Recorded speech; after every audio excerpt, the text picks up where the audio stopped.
Welcome to Adults Only Comedy Berlin. Today we are with Tommy Ferrari. Broom, broom. What is that? Is that like your little Fiat horn? Or? Yeah, honk, honk, honk. You know?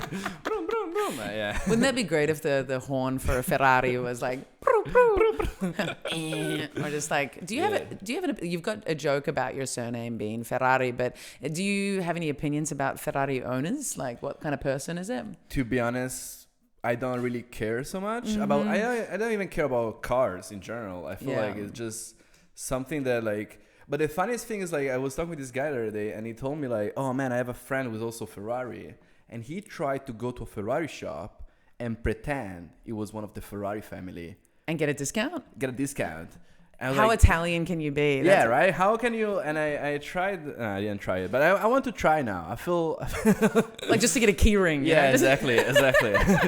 No, I have a joke now because my friends gave me like a little Ferrari for my birthday. So I try to go on stage and do this joke where I just take the Ferrari and I say size doesn't matter, right? Oh, cute. Prop comedy. Prop comedy. Nah, it's fun. It's cool. I mean, I feel like it's the only last name. Like, I think Germans are always nice to me because of my last name. You know what I mean? I went to the Bürgeramt to like do some Meldung, and the guy was like, Just for everyone not in Germany, a Bürgeramt is where you register your address and anything of civil importance, and Anmeldung is registering your address. Yeah. to not be a legal immigrant. So, Yes, yeah, to be legal. To be legal. Sorry, to not be. Yeah.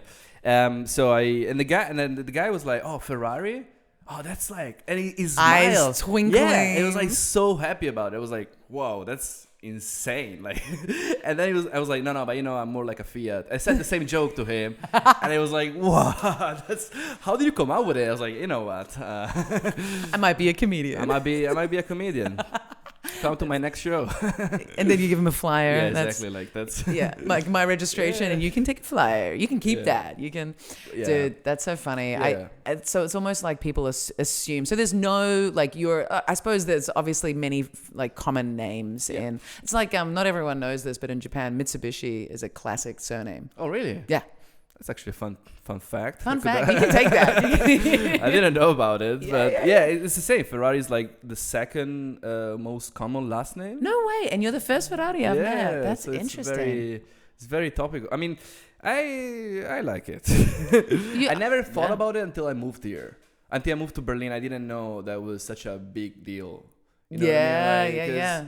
Now I get also my colleagues like all the time. They're always like, "Oh yeah, Ferrari." For example, I do like I work and I do something very fast, and then everyone's like, "Oh yeah, because you're Ferrari." I'm like, I guess the first time was funny, but like the 10 times you're like, "Stop, dude. That's." You're like, come on now. Can we be better at like I'm the comedian here. Like you can't keep up. No, that's It's always the worst when someone try to make a joke because they know that you're a comedian. Dude, yeah. You know what I mean? They always like, yeah, that's funny, right? That's funny. Is that? Yeah, I'm good. I'm as good as you, right? I could be a comedian. Yeah, they need some validation. I don't know why. I'm like, I love it when they say you can keep that. It's like, oh, dude. Yeah, my partner says that ironically, but yeah. Oh, you can keep that. Yeah, that'll help you. Oh, when they say you can put that in your set if you want, it's just like, oh. But you know what's the worst one? It's actually something very funny, and you're like, "Oh shit, that's actually, dude, yes, that's actually a good." Actually, I should not say that, but dude, when like you do crowd work and someone is a total like arrogant piece of shit and says something, and the whole room laughs, and then you find yourself like 2 months later quoting that, and it gets laughs, and you're like, "I hate this, but it is working for me, and it is my experience." It's the same with the like roast jokes. Someone roasts you, and then you're like. Actually, it's true. Yeah, I kind of look like that. Yeah. I almost whipped that out the other day because Pat Moore started his set with all his like celebrity lookalikes. And I can't really talk about my celebrity lookalikes because it sounds like I'm just an arrogant cunt. Like do you know what I mean? Like people have said that I look like certain things. So there's a roast joke, however, that was a good combination, and it's sort of been done before. I forget who it was. I think it was Fuck, who did I roast? I think it was maybe Fitz, or maybe it was someone else, but said that I look like a melted Margot Robbie. Oh no, it was oh, that's funny. Yeah, it was Dane Brasher. Yeah, a melted Margot Robbie. I was like, okay, yeah. All right. It's not that bad. Also, like, like I can be a bit melted, Yeah. and it's cool to look like a celebrity and not even have their hair color. You know, like all right, I'll take that. And is that the melted part of it, like the hair, like color? I think the hair, like I think you need to have a physical resemblance, right? And if you don't have the hair color, then it's usually like a less convincing. No. Yeah, true. When I was younger, it was Angelina Jolie. Well, but all right. Yeah, and I was But like, always whoa, not anymore. But like melted Angelina Jolie. yeah, maybe let's say melted. Let's just put melted in front of all of them, and I don't sound like an arrogant cunt. Yeah. Do you have a celebrity lookalike? Has anyone said? There is I had long hair for a while, and I had like long beard, and there is like Italian songwriter. I don't know. People would say that I look like him. Who? But it's called Tommaso Paradiso, and he also What has a name, right? dude. Tommaso Paradise. I feel like every person that's named Tommaso is like as a cool last name now. I feel like Yeah. you gotta have a cool last name if your name is Tommaso. That's nice. That's nice. Because I think Paradiso. Tommaso is not I think it's the least sexy Italian name ever. Because I was talking with my girlfriend, I was like, just imagine like Marco, Federico. No, Marco. And you're like, Tommaso, hey, you know, hey. Ma Dio, I do not. The thing is, Marco, I've actually started writing a bit of a. I want to write a joke about it, but it's so specific to me, and I don't know if it's like it's one of those things where it's crazy for me, but I don't think it's relatable for other people. Is that I have these repeated names in my life, and I've almost noticed that when one person with that name leaves my life, another person with that name enters my life and has equal kind of significance. Can you relate to that at all? Yeah. Really? Yeah. Okay. Nice. All right. Yeah, there is definitely. It's like, I dated like two girls with the same name, one after another one. Mm-hmm. And I kind of feel like they were like completely the opposite person. That's also the other thing. It's like completely like, one was very like woke and progressive and like party kind of girl. And the other one was more like church girl, you know. Interesting. I mean, that's Italy. Come on, you gotta date a church girl. All I'm seeing is I'm seeing like porn scripts float in front of me, like church girl, hello, buddy. Yeah. Okay. Can I ask you what the name was? Is that okay? Eugenia.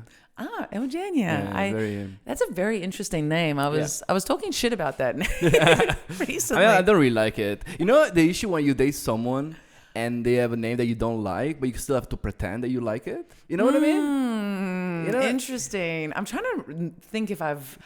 I dated someone. I've dated some names, and I'm like, oh no, but I usually convince myself that I like it. Yeah, that's how you do it. You pretend, basically. You're like, yeah, I love that. That's a beautiful name. Yeah, true. Yeah. Although most people I have genuinely liked, and I think maybe, I don't know, but Eugenia, it just seems like it's like an uncomfortable mouthful. Yeah. Even if you're saying it in the English pronunciation, like Eugenia, it's like even Eugene. I think the thing is there's a movie from the 80s with a character called Eugene, and he's a real geeky, unattractive nerd, and so I always associate Eugene with like an unattractive character or something. Yeah, true. But you mentioned Marco, and for me, when you're like, oh, Tommaso is not a sexy name, and it's like Marco is better. Like Marco is like an immediate red flag for me because I've dated, like technically dated, let's say 1, 2, 3 Marcos. Oh my God. Okay. I know. Okay. And then the thing is, my ex-husband is Mauricio. Ooh. Sorry, Mauricio. Okay. But still, like the Colombian version or the Spanish version. But that's still Mauro and Marco are still very similar. Yeah. And then I was even dating a guy, and it took me a while to realize that he was from the same family. I didn't even notice Mark. And it's like, dude, these are all the same. And they were all people that were terrible for me. And each one got progressively worse. Although Mark was not so bad. I kept him at a distance for a reason. It's not a competition. It's not. But it was like Italian, Sardo, Sardinian, then it was a Sicilian, then it was a German Italian, which is maybe the worst type. Yeah, probably the worst. Yeah. Probably the worst. He was terrifying. Where in Italy were from? Him, I'm not sure. He was like, I think probably the north. Yeah. I'm not sure which part, but yeah. It makes sense. He was more German than Italian. I love that you did like Sardinia, Sicilia, and then like And then like the two islands of Italy, and then you were like, all right, let's go back to the real like The main one. the main one. I don't know, with the German though. You have you have the sprinkle of German in that. Just a sprinkle. I also met a Marco in Bologna who was lovely. Nice. And when I was planning to move to Bologna, I met him, and it was like, I realized I had this huge dream that was really terrifying, and it was all the Marcos in the dream. And I realized if I was going to move to Italy, to Bologna, that I'd probably end up pursuing a relationship with this Marco. And it's like I'm going to be in the same sort of vortex of not being able to grow and not. I don't know. I'm sure he was a lovely guy, but nothing happened. But he was a Bolognese. Yeah, I'm from Bologna, by the way. I don't know if I should. Shout out to Bologna. Shout out to Bologna. It would be fun. We could have met in Bologna. That could have. We could have. Yeah. But I moved to Berlin instead. So this dream made me move to Berlin. It was a really violent dream. I was like, I was watching this. The dream was there were these three men, and there was this woman getting like beaten up in a circle by these three men. So she was falling into one, and he was like punching her, and then she fell into the next, and he was like slapping her, and then she falls into the next guy, like in this little weird ring of abuse. And I walk in to watch it, and her mouth is like her jaw, like teeth and everything are completely exposed. The flesh is ripped off, and she's like, "I'm fine." And I walk in to see it, and I wake up. I'm like, I can't move to Italy, and I can't have another relationship with a Marco. That was damn. Okay. Hardcore, huh? Hardcore. Yeah. I feel like I don't know want to do these like a gender kind of, but I feel like women have such a like powerful dream sometimes. Because my girlfriend has the same sometimes. She wakes up and she's like, and then she explained me the dream. I'm like, I don't know. I was dreaming about, I don't know, nothing. I don't know. I was like, I feel like such a, like, you know, I don't know if it's like, I don't know, because I smoke weed before going to bed. I think I think it kills my dreams, I think, a little bit. Yes. But I feel like, especially my girlfriend now, she has such a, like, she also sleepwalks sometimes. Interesting. And she wakes up and she starts talking to me, and then she forgets about it. Like, it's kind of crazy sometimes. But I'm getting used to it, so I'm like, yeah, no worries, just go to bed. It's all good. But we were with a comedian that he was telling, Dave Adams. He was telling us about this story about spiders in Australia. How like a guy got hit by a spider in his balls, and how he's like, and she's super scared of spiders, right? She's super scared. And he told us this story, and then like she woke up like the whole night like thinking. I was not sure if she was thinking about the spiders or the balls. I don't know. I was like, I was a bit confused. What was the image in her mind? You know what I mean? Like, I was like, am I scared about seeing the balls bit by a spider or the spiders? I feel like that's a male perspective. Yeah. I don't think she would have given a shit about the balls, honestly. I was really thinking about that more. I was like, or if you go to give some time to the balls and there's a spider there, that would be scary. Yeah. Depends on how hairy the balls are as well, because it might be very hard to see the spider. True. I do have a tendency towards hairy balls, but so we're never gonna go to Australia. You know, that was our outcome. She was like, I will never go there. I was all right. I think there's actually a lot of people who take that approach with Australia, and I understand it. I don't know. Coming from there, I have a really, I'm super desensitized to insects. And my partner, who's Argentinian, I don't know, like, I guess a big city, like Buenos Aires is a big city, maybe the level of wildlife is less because it's such a huge city. But I'm like, he is so affected by insects. Yeah, really? Yeah. Oh, okay. And like, he will kill them and he will deal with them like a man. but he's bothered by them and he has to act on it. Whereas I can have a huge spider on my like ceiling and just be like, well, it's not in my bed. If it's in my bedroom, I'll be like, let's get it out. But if it's in a living space, it's like, whatever, man. It's just our in-house reminder that we are big and there's small things that are scary. Whatever. Yeah, I think it's fine. I was a Boy Scout for like 15 years. Wow, that's a long time. Yeah, it was too long. Is that too long? It was too long. That was. Yeah, no one touched me. I was like, I gotta keep doing this until someone touched me here. Where is the priest? So that's why you joined the church instead? That was for a long time. It was fun. I mean, you get to like, I was a big nerd when I was a kid, so my parents were like, you know what, you're gonna go like do something outside. Okay. That's how I started kind of. It was fun. I liked that. But also once I remember I was sleeping in a tent and I woke up like full of ants all over my body, like crawling. And I was kind of scared. I was like, all right, that's I was scared for a second, because then you can feel them all everywhere. Yeah, that's uncomfortable for sure. It's very uncomfortable, but just little guys, just little ants. Yeah, just little ants.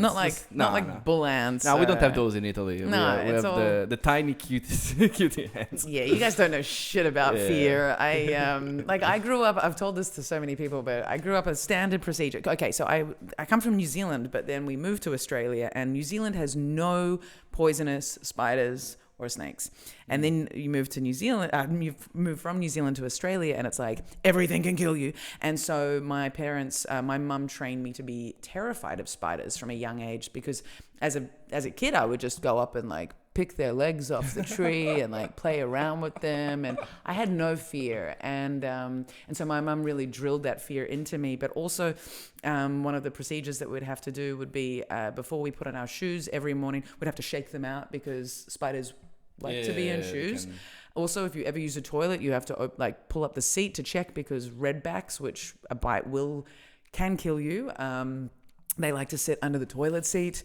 Right. Just these little things. Yeah. So like growing up, every night before bed, I would do a spider check. And so it would be like we'd check behind the bed, on this corner, each corner of the room, and then I could go to sleep.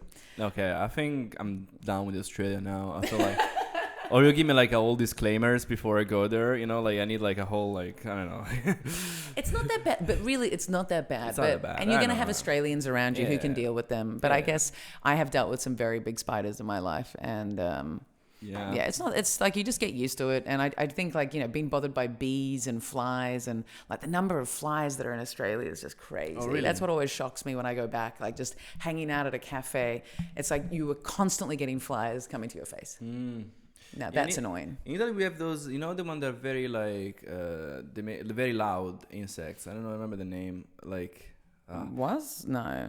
Yeah, like the whole day, like just seems like it's singing. I don't know. Oh, like cicadas? Yeah, that one. Yeah, maybe. Yeah. That's a bit annoying. Cicada. I want to bring up the cicada noise.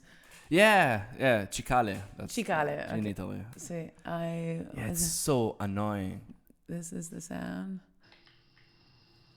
Oh, this is a pitch. All right, that's not that annoying. It's scary, but we can't hear. Yeah, the whole day. Yeah. That's like the south of France too. I think in France they eat them. Is it true? I think that's a nasty rumor the Italians have started. That's what we do as Italians. We just go around. We just we just say something about French people. Like, yeah, they eat cicalas, and I don't know. They do crack also. they definitely do crack. Yeah. Although no, I'm not going to go there. Yes, don't go to Australia then if you don't like it. Let's. What were we going to say? I was going to just jump into the lube sheet. I was thinking about this because I want to say this story. I went to like a Korean barbecue the other day in Berlin. These Korean barbecue restaurants? There's a couple. I think it's a ripoff. I truly believe it's a ripoff because you pay a lot of money and then you cook your own food. You know what I mean? Yeah. Oh yeah. Like what's the difference between that and going, I don't know, shopping? What's like they give you the meat and then you see the chef coming out of the kitchen be like, whoa. What a day. I'm like, you just gave us the food. I cooked the food. Maybe you're paying for the dishes to be washed and for them to bring you your meat and for them to have chosen the best quality meat. I agree with you, but at the same time, I think one of the best things about like going to a restaurant is that you don't have to go shopping for the best sort of stuff and you don't have to clean up afterwards. But yes, you are doing the cooking. Yeah. I mean, also, it's like going to the doctor and then because you're bleeding and the doctor's like, oh, you're just going to give you the tools and just leave the room. And then he's like, all right, I guess I'm going to do it on my own. I don't know. I feel like... But you're a good cook, right? Yeah, I'm kind of, all right. Is that right? See, now that's the thing. Like, if you're a decent cook, like, I think that my partner shouldn't go to a Korean barbecue restaurant because he's got very little experience cooking. So he would be lost. Yeah. Also, like, if you get food poison... It's your fault. Who do you blame? It's your fault. Like, you can't go back to the kitchen and be like, the meat was not cooked well because you overcook it or you fucked it up somehow. I don't know. That brings up an interesting question. When you get food poisoning from a restaurant, is there actually anything you can do about it? Can you actually hold, like, I feel like in Germany, there's like, I remember being in high school and learning about Germany. If there's a train that's more than an hour late, you can get a certificate from the organization and that will excuse you. And I was like, wow, Germany's the best. I'm wondering, like, surely in Germany, if you get food poisoning from a restaurant, you should be able to contact that restaurant and they give you like a refund or a discount refund on your bill or something. I think they do that, but I'm such a lazy stoner that I would never do that. You know what I mean? Like, I think my dad is completely the opposite. Like, I feel like when we took like takeaway when I was a kid and they missed like, I don't know, like a Coca-Cola, he would call like the restaurant and be like I'm gonna sue you if you don't bring me the Coca-Cola. And the restaurant, like, it's so funny because we had so many times that we went to a restaurant after like these episodes, and the owner of the restaurant came out. He was like, "Oh, Mr. Ferrari? Oh yeah, sorry, take the table." And everyone treats my dad so good because he actually complained about it. Yeah, but I think that's more Italian. My mum's the same. My mum's like that. Like, as in, she will be very particular about things, complain about things, and then so when she goes to a restaurant, they give her very particular treatment because they, I think, don't want to deal with her being unsatisfied. Yeah. So it can work, but it's a very high maintenance approach to, like, usually it's just like, oh, that restaurant made me sick, I don't go back there. That's how I show exactly. My bad review is that you don't get my patronage anymore. Yeah, you write on Google or you write on TripAdvisor and that's it. Even then, that is too much. But even I think that's too mean because saying that you get food poisoning, it's like that can really hurt a business. Like just one employee was a little bit sick and they made the thing like hurting the whole business because you got sick once. I'm like, no. But I will write Google reviews of places when I'm like, yo, this was super overpriced. The quality was very average. The service was horrible. And I don't think I think they need to improve their business structure. Then it's something that they can improve on, you know? But like being like food poisoning, it's like, if you read that on Google reviews, you're going to be like, oh, I'm never going there. Yeah. That's nasty, right? That's nasty, But if there's space for improvement, then... I wrote a bad review for a Speti, for a night shop here in Berlin. Really? Yeah. Based on what? Because they treated my girlfriend very bad. Okay. The guy would like scream at her and... well, then thank you for doing that. Yeah, and I'm getting likes actually on Google. Like many people are like liking my review. I'm like, maybe it's a good thing. Maybe. No, well done. Well done. There's a kebab shop right next to, like, it's a kofta shop right next to Kotti that I had one of the most horrific experiences in, where the whole, like, there were like 4 guys behind the counter and they were all like talking, looking at me, then talking, then looking at me, laughing. And I ordered like a bunch of sandwiches. When I paid, the guy then put all the money out, like note by note on the counter, like across the counter, and made me walk down the counter to get my fucking money. And then they keep talking about me and laughing. And when I go up to them, I'm like, hey guys, I really like, in German, I was like, I like your food. I don't understand why you're laughing at me and this doesn't feel good. And this guy just started yelling at me, like fucking yelling, and not in German. Not that it matters, but like he just said I couldn't respond. And then the bag of food was ready for me. He throws the bag of food down, takes my money from the till, throws it at me. Oh my God. Onto the floor. Holy shit. And I'm like, wow, I picked up my money and ran out. I'm like, I hope they don't chase me. Like, it was super, and I should write a review for that place, but I'm so impressed that you wrote a review for your girl. Thank you for doing that. I have more likes there than my reels, so that's good. That's good. I was gonna say one of my reviews. It's a really basic review for a restaurant in Manchester, I think. It's had like 40,000 views, and like Google tells me, and I'm like, what am I supposed to do with this? Should I be proud? Should I be proud? Like, yeah, I mean, you're proud of a citizen. I don't know, like you did something good for everyone, I guess. Let them know. It was a really like, hey, it was nice and it was friendly and it was good food and it was good value. It's like 40,000 views. Okay, so like I hope that means the business is going well. I hope that's all it means. But Google reviews are hilarious, dude. Yeah. There is even for like, I don't know, like for everything now. There is a Google review for everything. Like even like Auschwitz. The Auschwitz ones. Dude, they shouldn't. I'm not They sure. shouldn't allow I feel to like do that. certain places shouldn't have what that is option. Also, it's just like a bunch of like people that think they're funny, and they write this like, yeah, you know. But it's like, come on, Auschwitz is not a space to look for like.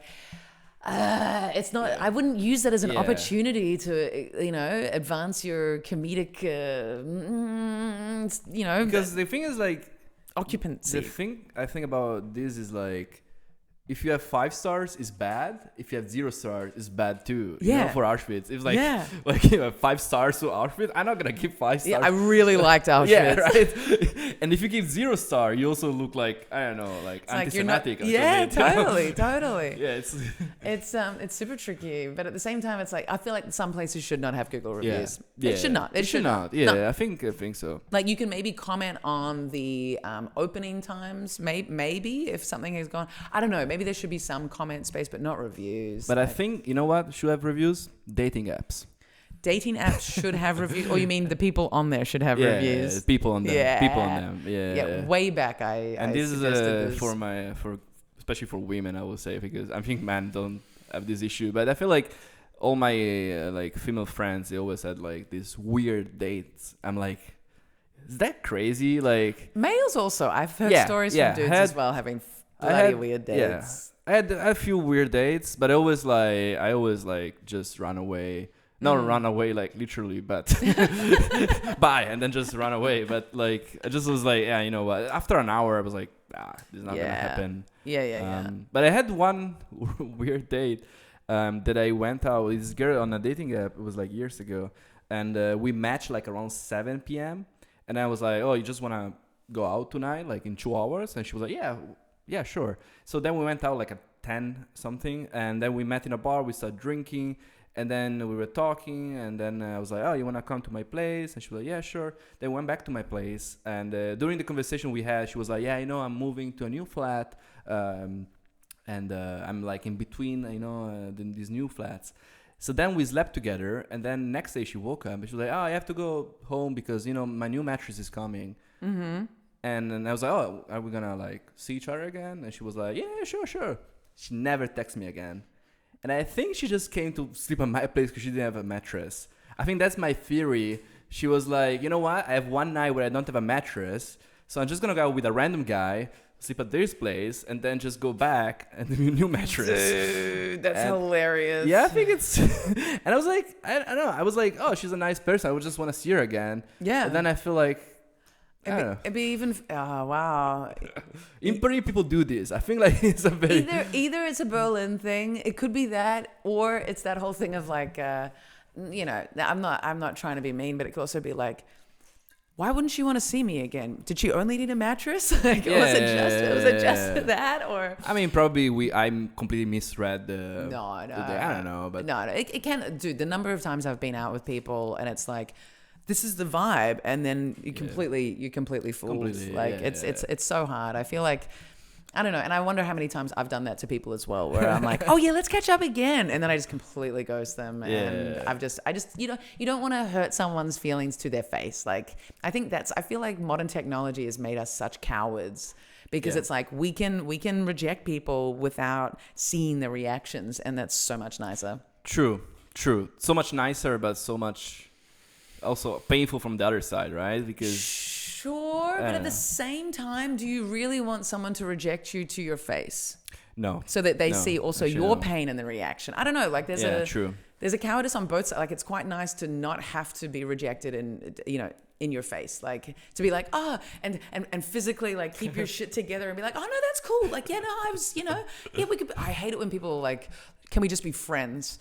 Because I think that's the easy. That never happens. That never happens. Yeah, never happens. We're never That's on a dating app for more friends, unless you've just arrived in the city, and even then, it's like there's like one of you, whoever has suggested just friends, might not be on the same page and might actually still want to be with you, and so it's probably not the greatest compromise, I would say.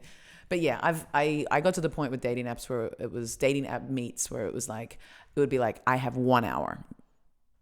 Oh, okay. I can meet you. I've got 1 hour free. Okay. Yeah, because otherwise, because I'm not very good at rejecting people. Like I can, but it's so much harder being like trying to get out of a date when they think they're hanging out with you. And because as comedians, we're very good at talking to people, and so it's like they think it's going well because I'm making sure it's going well because that's comfortable for me, right? Which sounds arrogant, but at the same time, like we speak to so many people on a daily basis, so it's a bit of that. But yeah, just a 1 hour window, and once I started doing that, the weirdness of dates reduced entirely because 1 hour is a very controllable space.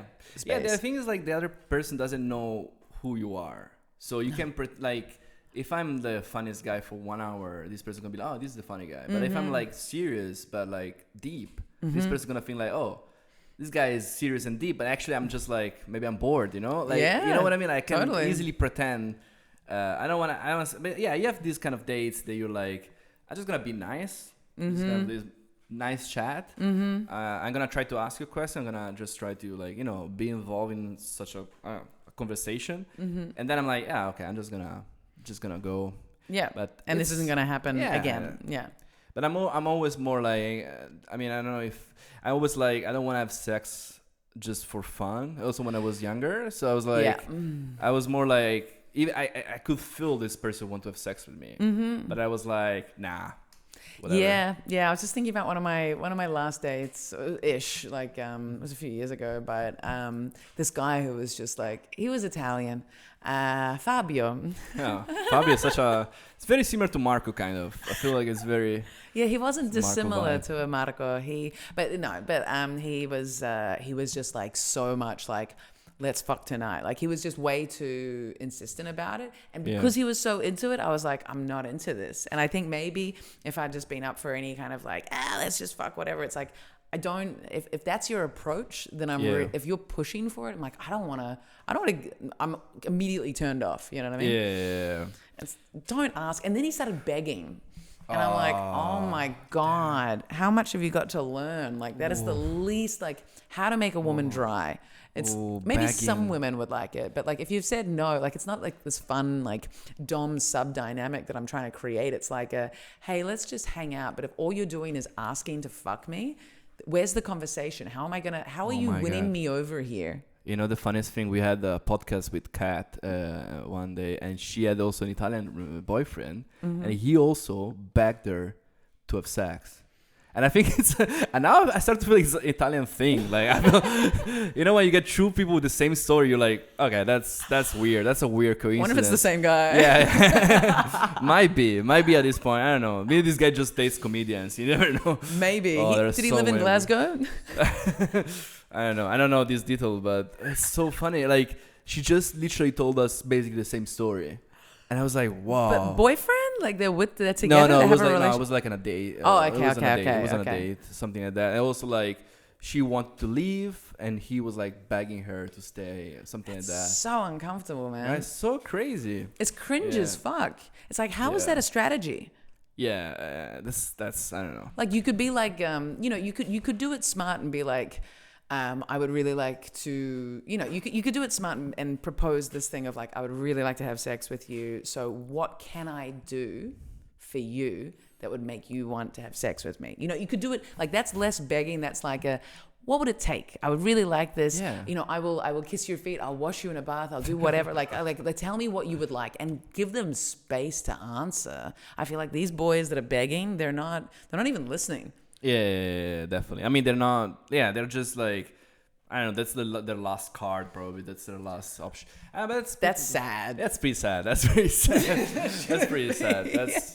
But Italians, I don't know. I stopped dating Italian people ever. I can say this story. I think it's a bit, I don't know, whatever, fuck, I will say. I stopped dating Italians as well, but tell me why you stopped dating Italians. So last Italian girl I had, I met her here on a dating app, but she's from Bologna. And we went to the same high school. But we didn't know each other. She was 10 years younger. No, I'm joking. No. 2 years older, by the way. Ooh, progressive. All right, you see? No, she didn't know me, and we had this date, and it was alright. I mean, I was like, I didn't feel like it was going good, you know? Yeah, not super connected. But then, like, the sex was very good. You know what I mean? And we started having a lot of sex. a lot of sex, and then after a while I was like, you know what, I'm done. I don't like you that much as a person, you know. Shout out. I hope she never listen to this. And then what happened? Then we stopped talking, and she started texting me so much.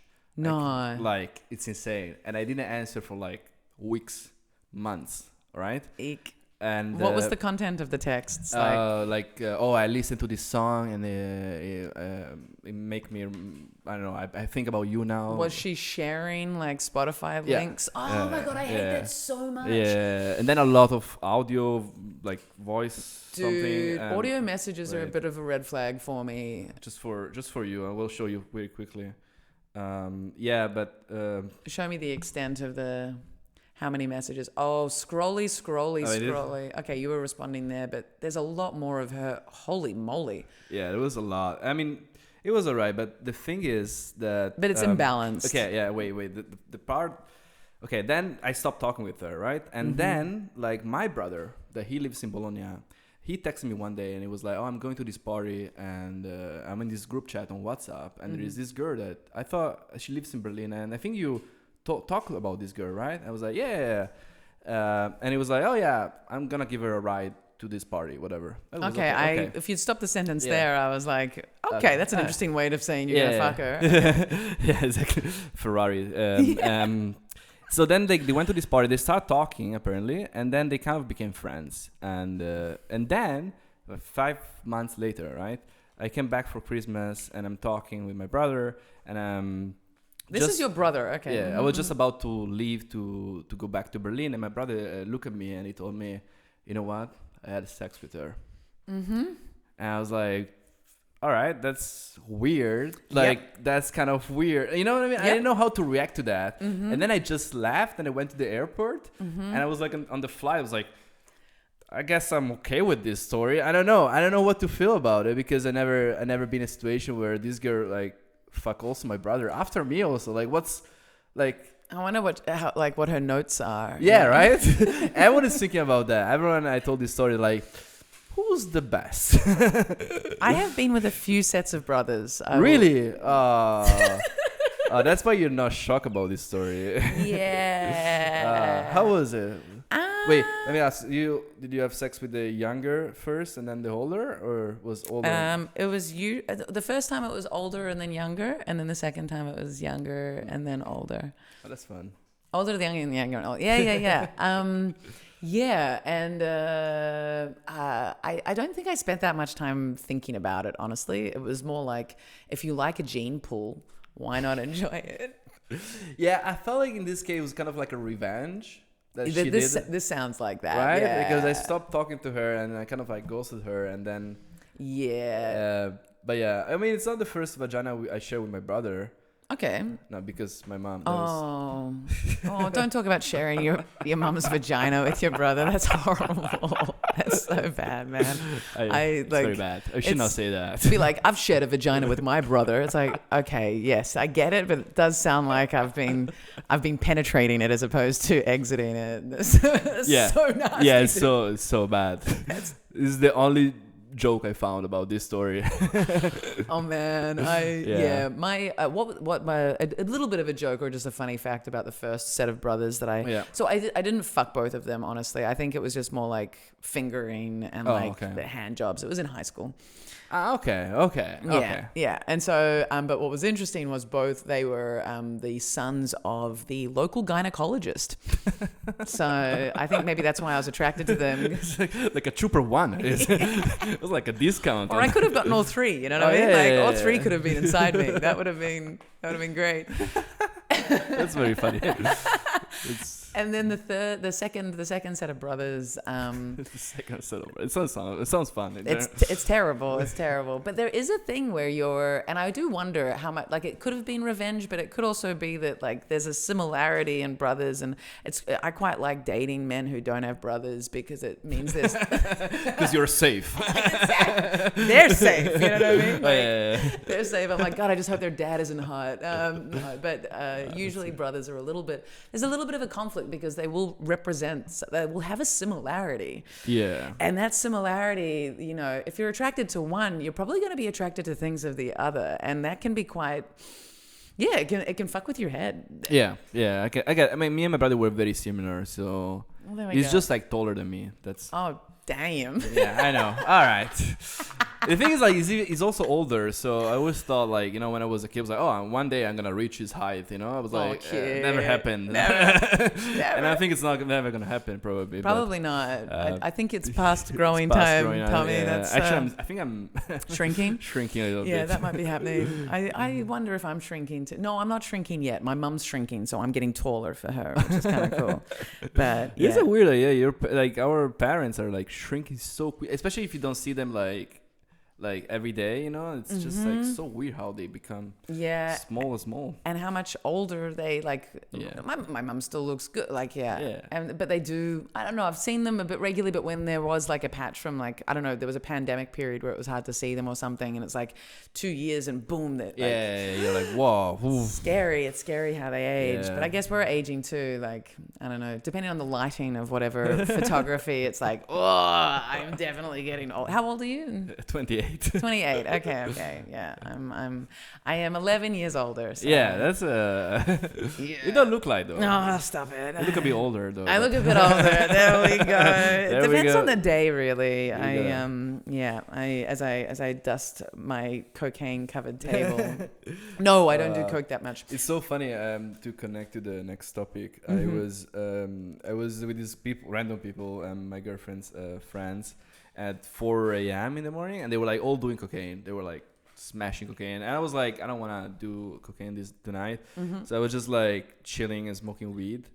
And then this girl, like, she just stood up, very like I think she was lesbian, very like woke, progressive girl. You know, she came up to me. She told me like, why do you think men rape? It's a good topic. And she literally looked at me. She was, what's your opinion on that? At 4 a.m. I was like very high. I was like, that's such a coke mind versus stoner mind. Yeah, right. It's a very oh my god, that's so confrontational, and it's like it's very direct. Also, were you how close is the friendship? No, I didn't. I never saw this person before. Wow, that's almost aggressive too. It's like looking at. I don't know. I feel like cocaine can breed paranoia, and so can weed. So I just wonder how much she was looking at you being like, who's this rapist in the room? Yeah. Also, my girlfriend, she tried to answer the question, and this girl was like, no, I wanna hear a man. Oh wow, yeah. I was like, what's happening here? Why did they put me in the corner? The spotlight is on me. Well, the why I think can be answered pretty quickly, but the how is a bit brutal. Yeah. And I totally. It's interesting. The question though, what did you say? Do you know what you said? Yeah, I said like, I think of course comes from like education, but also I think there is a lot of, I don't know, there are many reasons. There is not one reason for it. I think there are many reasons, and I think right now we just watched this documentary, like the Manosphere, whatever. Yeah, I haven't watched it. People are talking about it. Yeah, it's popping up on Netflix. Yeah, it's fun. I mean, it's fun. It's not fun. It's not fun. Sorry, it's very interesting because it really shows you like all these like influencers right now, all these people that they like push this kind of like information that they're very bad and very and the worst thing about this documentary is these like young people. That they follow, like these guys just walk in the street and you see this like group of like 14 years old going to them and be like, oh man, can I take a picture? You're fucking great, you know, I follow you, I follow your. That's what's scary. Yeah, and that's the issue because people now have access to too much information, and everyone can just post something and pretend that what he says is right. It's fact. Yeah, it's a fact, and that's not a fact. I don't know. I agree to it. Like, okay, there's pretty easy arguments about social media being problematic with how an algorithm can adapt to someone's you can like an opinion, and then all of a sudden that's all you're seeing, and it's just it's validating whatever perspective you've decided to take. That's problematic. I think that is. But access to information, what I hadn't thought about is like teenagers, if they feel like they're weird and like misunderstood and they believe in whatever, they can find a group of people that reflects that, which again, echo chamber can be a little bit problematic, but it can allow people to find different perspectives because everything's there. But once the sort of I'm not technical, but once the algorithm's kind of in motion and you've been exposed to one thing, and because it is presented as fact, and because, but that's for that reason, like Instagram, you have to be over 16, right? But TikTok still exists, right? And YouTube, and there's so much content that's being presented as fact, and there's so much hate. And the problem also is that social media works the best, like prefers extreme views because that has the most engagement, right? Sure. So yes, bad. But yeah, so the with the whole young kids following this shit is terrifying for sure. Yeah, sure. I mean, also it's very divisive. Like divisive is a word. Yeah, divisive, because I feel like now we live in this world is like it's all black and white. Everything is all like war situation. You have to have like a black white opinion. Religion, you have to have a black white. It's everything. And gender equality, politics, you have to have a black white. Mm-hmm. Like, why are they trying to make us like go against each other so much? I think. Totally. I mean, definitely they want to like these guys that like deceive us and like trying to make us like be against each other more than like, being against like maybe the government or what they're doing. For sure. Yeah, so I think this all like I don't know. I mean, my girlfriend, she's very into these kind of topics, of course, because I mean, and she always gives me this like information about. Also, we talked before about this Telegram group chat where people were like posting. Yeah, this like rape academy. We're talking about the rape academy. Yeah. These people like start posting about how to rape a woman, how like in Germany, and I think it's very organized group chat. Apparently, I mean, and I was not in it. You were not in it. You're not. You weren't scrolling, being like, I'm so glad they've organized this so well. Trying to wait. No. I feel like it's just. I mean, it's disgusting, and also like I feel like we like Telegram. I don't know. They're allowing people to have this kind of space, and I think that's the first issue. Like, you should not. Internet should be way more controlled. I think so, especially with hate. I don't know. There's the issue. Yeah, the issue is with censorship, right? Like how censorship is actually executed. But yeah, like going to the core topic of. I think, male, how men look at women and their place, and not all men, of course, but there is this underlying, like, very strong, like, femicide rates are still terrifyingly high. It's very high. And like, for example, not everyone knows about Australia, but Australia has this, like, it's a very well-developed economy, free education, and yet when I was there last, there was a period of like a couple of months where a woman was being murdered daily. Like that was the rate of femicide at the time, and this is in not some conflict-heavy space. This is like a very first, very very developed space and rich on a lot of levels. And so, I was thinking about this. This kind of connects to, this is like a little observation. I've seen Mickey Overman, she has a great bit about it, but just this thing of like men, if you're in a relationship, I don't know how you are, and I think making generalizations obviously can be dangerous, but like often dudes don't know where their shit is. Yeah. Like, where are my glasses? Where is that pair of shoes? Where did I put my keys? And I feel like, I don't know if it's always true, but I feel like most of the people that I've spent time living with, like, I know exactly where everything is. And and so a dude from my experience will often be like, where is before even giving a proper look.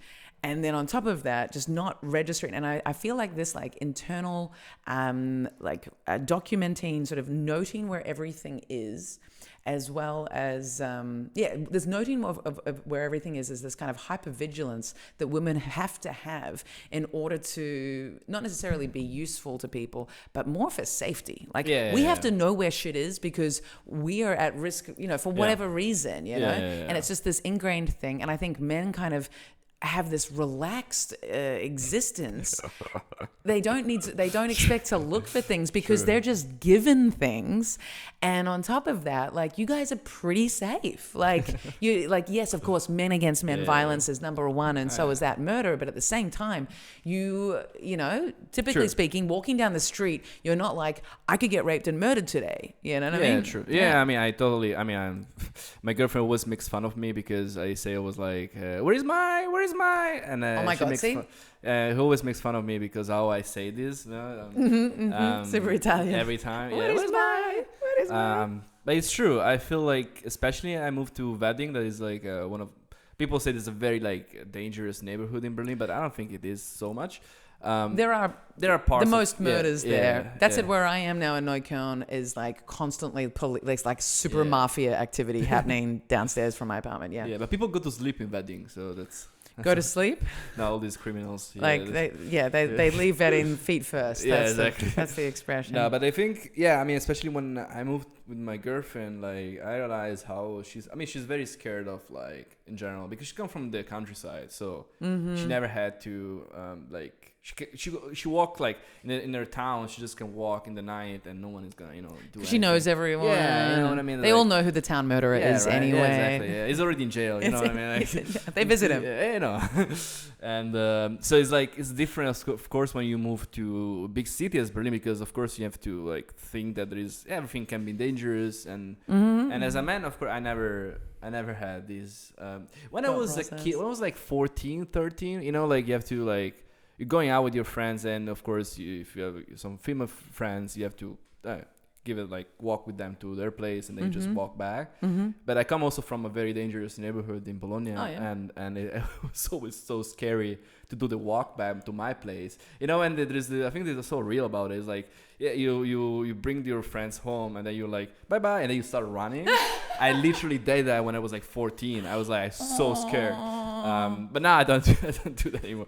But you know, it's you don't walk friends back home anymore. Yeah, no, fuck that. No, fuck that. Uber, just Uber, mate. Get a bike. Sometimes I feel like if there was Uber when I was like younger, that could have been like. But also Uber is kind of dangerous for women. I heard like Uber can be dangerous for women. I have women. like some friends that they got asked too many questions. Yes, I get that a lot. Yeah. I've 100% had a guy like try and like set me up with himself, with his father or his brother.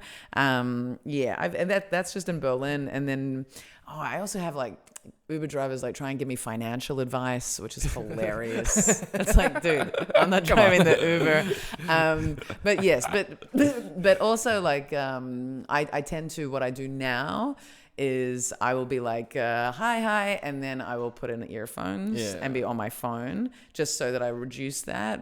Sometimes they're very lovely, but in Australia, before Ubers were really a thing, taxis were still quite dangerous. And like I had a guy like try to come inside with me once, try to put his hand on my leg. Admittedly, I was sitting in the front seat, which I had to stop doing because that's stupid for a girl. But even that, like, dudes don't, like, you might sit in the front seat, maybe. Yeah. I mean, I do that. If I'm alone, I just sit in the back. But if I'm with other people, I will sit in front. I don't really care. If I'm with a group, sure. But like, I would sit in the front seat as an early 20s by myself. Why not? Yeah, that's great. Yeah, that's great. I don't know why the fuck I did that. And then on top of that, I would also have a habit of going like, can I pay you a bit extra so I can smoke in the car? And then I would also say, once I finish my cigarette, be like, can you wake me up when you get to this street?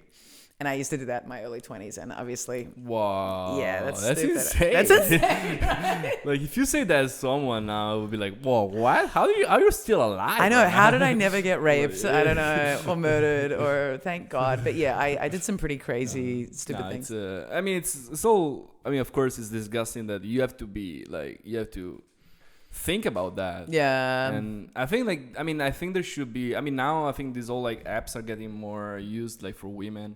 Like, what do you mean? Now you can also share your location. You can like, even on Uber, I think you can like.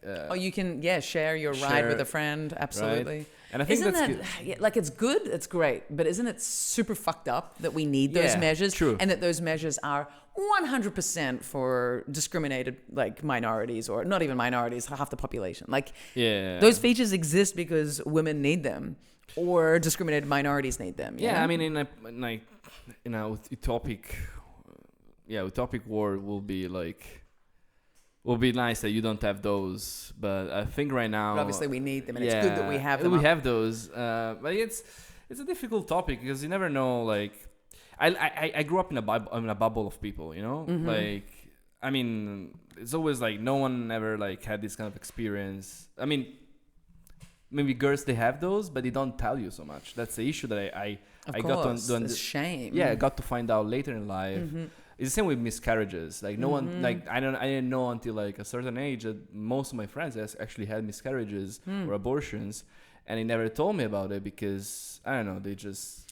Because no one wants to, because society tells you it's not a topic to talk It's about. But I'm like, you can talk. I mean, I'm not gonna judge you. I'm like, that's. But also, how does it come up? You know, like having an ice cream, be like, you know what?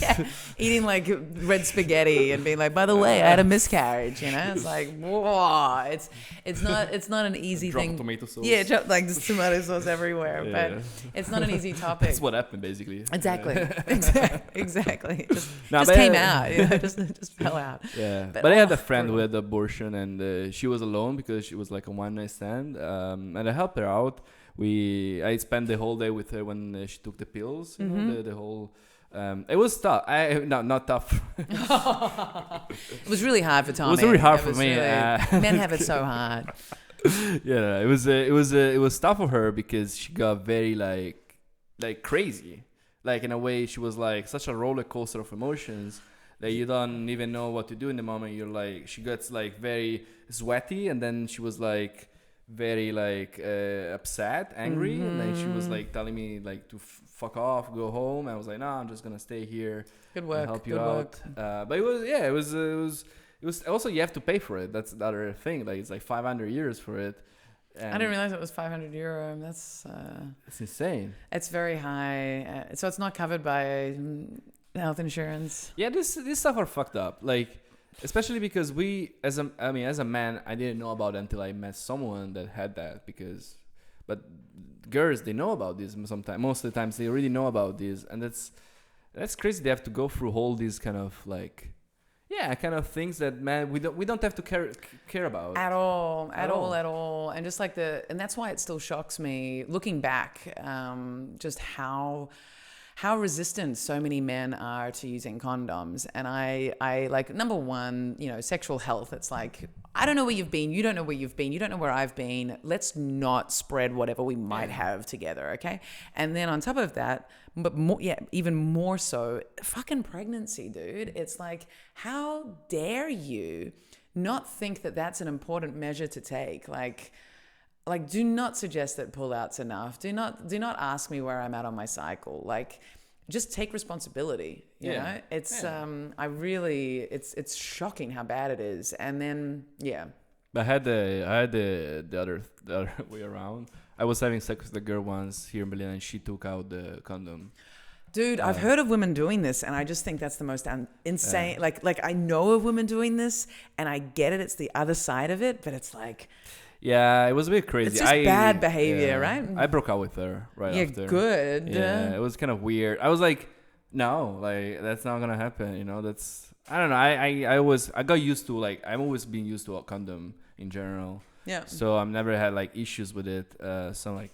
Some dudes are really but I had a male friend who was with a woman, and she, when they were like a bit drunk, she took off his condom and like didn't tell him, and like he was a bit drunk obviously, and so he was like, I don't know, maybe like who knows what act was going on for him to not notice that the condom had been removed. But it's like, that is so like that's so it's so disrespectful. It's like it's totally crossing boundaries, and it's like this person's body. Like, it's their choice if they want to chuck their semen in you. Like, you need to check that that's okay. Yeah, definitely. Oh, it's so bad, man.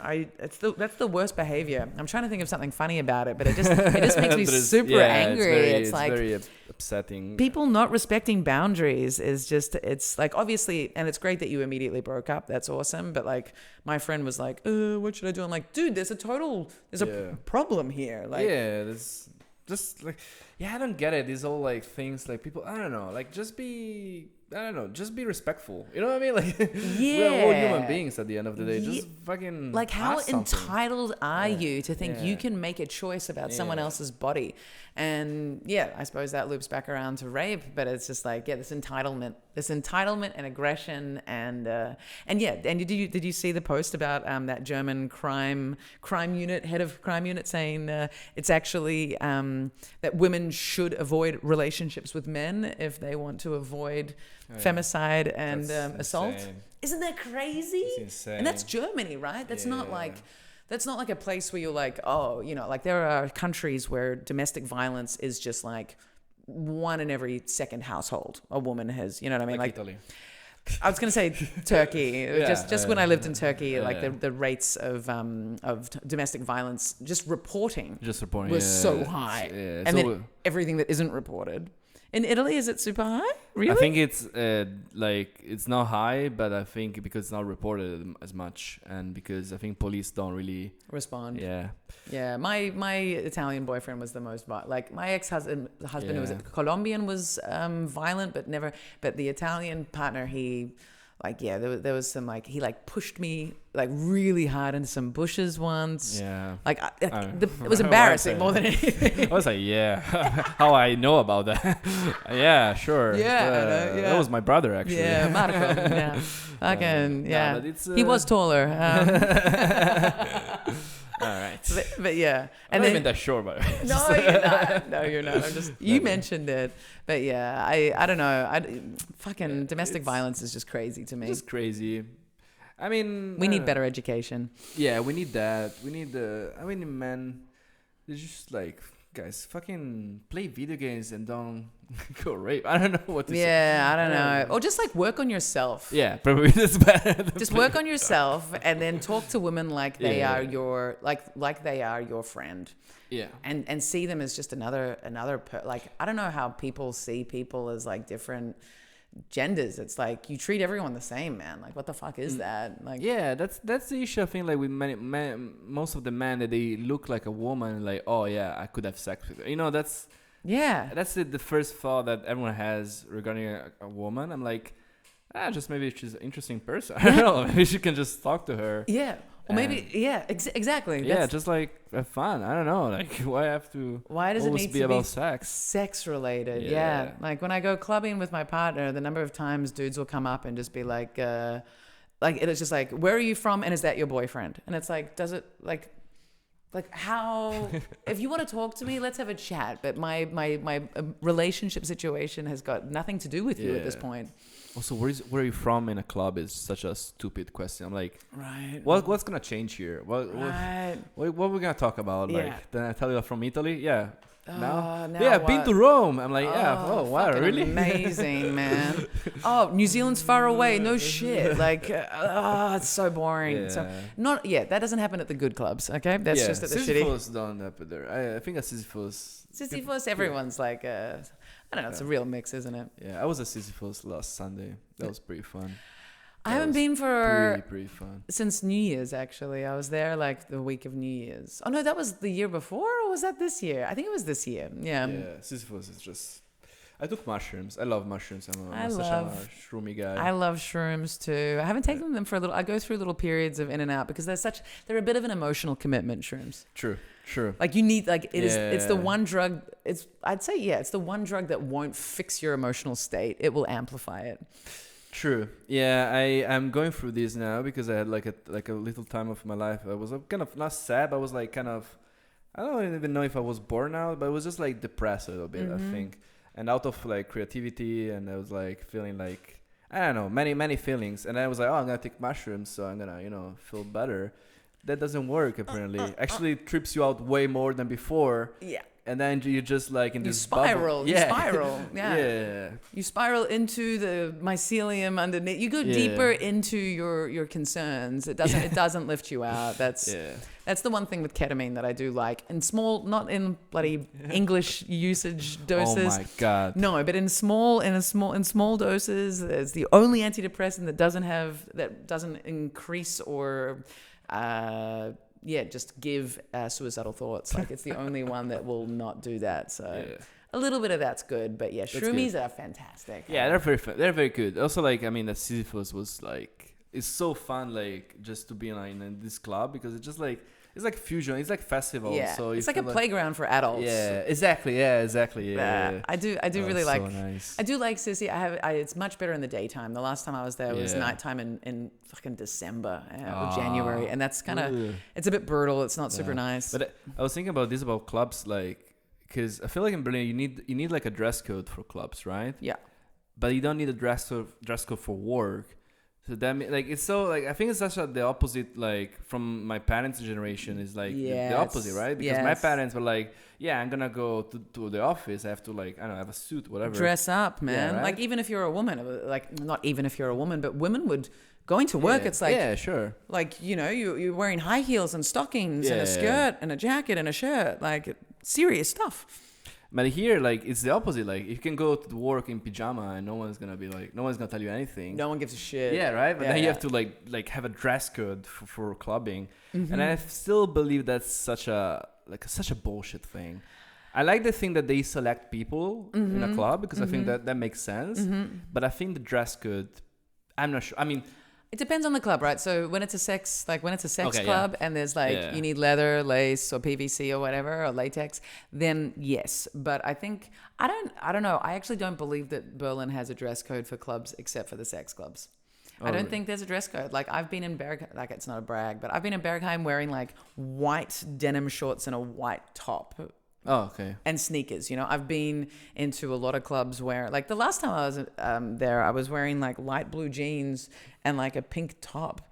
And like everyone else was in black and I'm like fucking sheep. Like they, you know what I mean? Like you don't have to conform. Yeah. It's like, I think it's because there is this reputation and this fear of being rejected that people start conforming to some kind of dress code. And it's like, okay, don't wear crap. Yeah. Don't wear super casual shit. Like look like you're there to appreciate like a music venue that's for electronic stuff. Like do have some kind of style, but there's not like a set dress code at all. Yeah. I mean have a personality. That's what it's asking you to do. You have to have a nice face. I feel like not like a safe face kind of. I feel like some people get rejected because they just they look too I think if you look like you would have a great time at a sports bar, you're not going to get into a club. Yeah, exactly. Yeah. You need to look like you know where you're going. You need to look like you understand what activity is going on inside, and you have some appreciation for aesthetic, personality expression. Yeah. Yeah, you have to be less formal as possible, I think. Also, yeah. Like you have to be very quiet and chill and be Energy is very important in the line. It's like, don't be talking loudly. Just be relaxed. I got rejected from Berghain. I think it's the only time I got rejected from a club. And the funniest thing was there was no one in the queue. Yes. So it makes you feel like, oh, they really picked me. They're really But you can flip that and you can be like, they aren't letting anyone in right now. True. You could flip it like that because I've also had that happen. I was walking with Gori and Maya, and after we'd been partying at Urban Spree, and then we came and they were like, should we just try to go into Berghain? I was like, yeah, sure. And there was no queue, and we walked past, and as soon as they were like, no. Oh, okay. And I like to think it had nothing to do with me. Nothing to do with the dress code. No, exactly. Yeah. So I think, but also if you're talking loudly and whatever, but that when you're the only person in the queue, I think you can palm it off as it wasn't you. It might have been where they're at. Yeah. Also was another guy. So I think if you go true man to a club, it always looks like weird. I don't know why. That is a gay club, though. So Yeah. a male gay club. So it could still work. True. Berghain doesn't operate like that for sure. I don't know. But we still have. I'm just wondering quickly if there's anything I wanted to talk about that we haven't talked about. yeah. Where we talked about that. No, I think we should wrap it up. Really. Oh, yeah. There we go. We need to. The camera is done. Nice. All right, sick. Well, then we can just finish it off with audio. So Audio. let the people know where they can find you. Oh yeah, on Instagram, Tom Ferrari comedy. Not Tom Fiat. Maybe I should change my name. Tom Fiat. But maybe that ruins the joke. Yeah, all right. And I'm gonna do my split bill with my friend Aladdin in June, 27th of June at Lowe's Bar in Berlin. And then I think that's it, kind of. Where's Lowe's Bar? Is in the Oberstrasse. Is not that far from Oblomov. Okay, nice. It's a nice venue. I've been doing the show there for a while now. Sweet. Every month. It's like a Arabic coffee shop, and the show is called Espresso Arabica.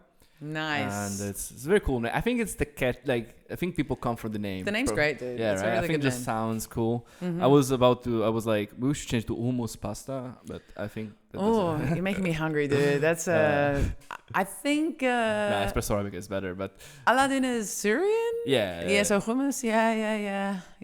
Hummus pasta. Nah, man. Hummus spaghetti. Hummus spaghetti. That sounds so fun. That's funnier.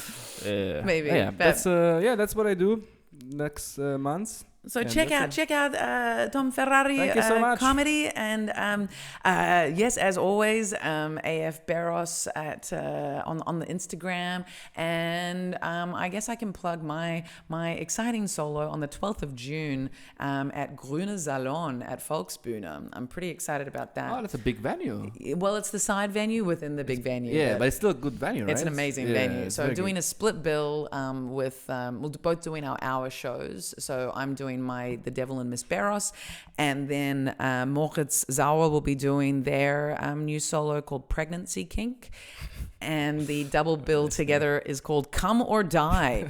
So at Grüne Salon, June 12th. So guys, this has been Adults Only Comedy Berlin. Thank you so much, and goodbye. Bye-bye. Bye-bye.